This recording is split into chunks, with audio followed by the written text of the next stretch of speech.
So thanks for coming. So now in this program we are going to know about syntax of Java ప్రోగ్రామింగ్లో main syntax ఏంటి అనేది మనము ఇప్పుడు ఈ programming ద్వారా తెలుసుకోబోతున్నాం ఈ వీడియోలో. సో ఇది basic syntax. So class name, public static void main string, args. Then next system.out.println. Println means to print the statement.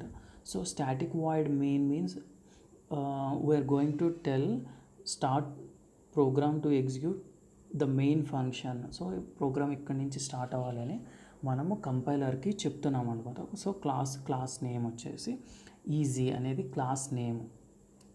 So class name and మనం సేవ్ చేయబోయే ఫైల్ నేమ్ అనేది సేమ్ ఉండాలి. క్లాస్ నేమ్ ఫస్ట్ లెటరు ఇప్పుడు పెద్దదిగా ఉండాలన్నమాట.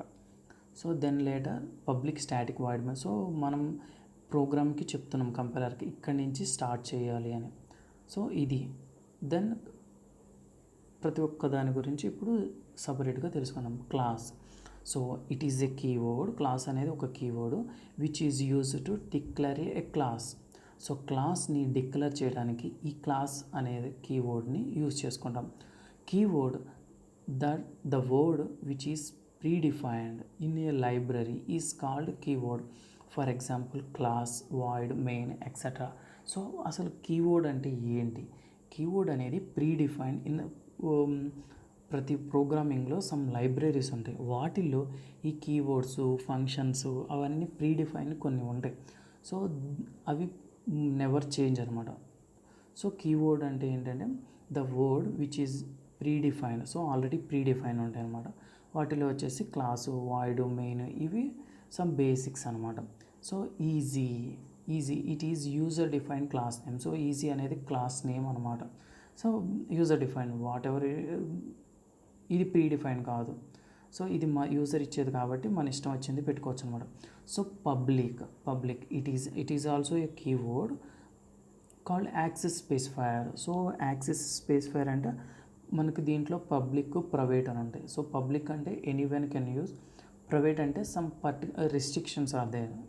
So access specifiers అంటే so అది వస్తుంది అనమాట, పబ్లిక్ ప్రైవేట్ అని.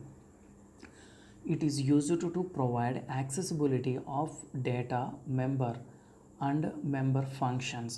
So it is used to provide accessibility of the data.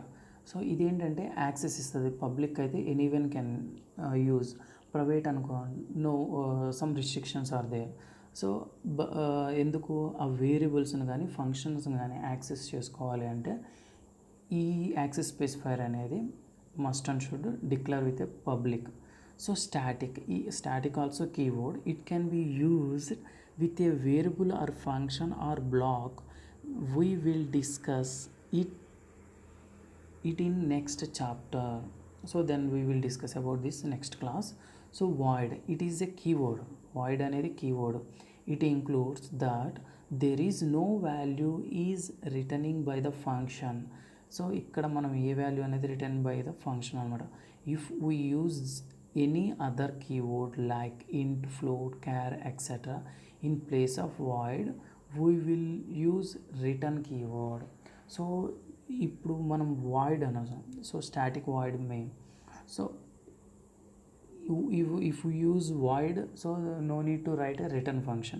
In case if you want to use int or float or char, so we need to must and should use return keyword అనేది use చేయాలి. Main function, it is the function which is called the empty point of any program. The execution of any program status from the main function. If in a program there is only one function, then it should be main function. So మీకు అర్థమై ఉంటుంది కదా. So string args, it is array of the string.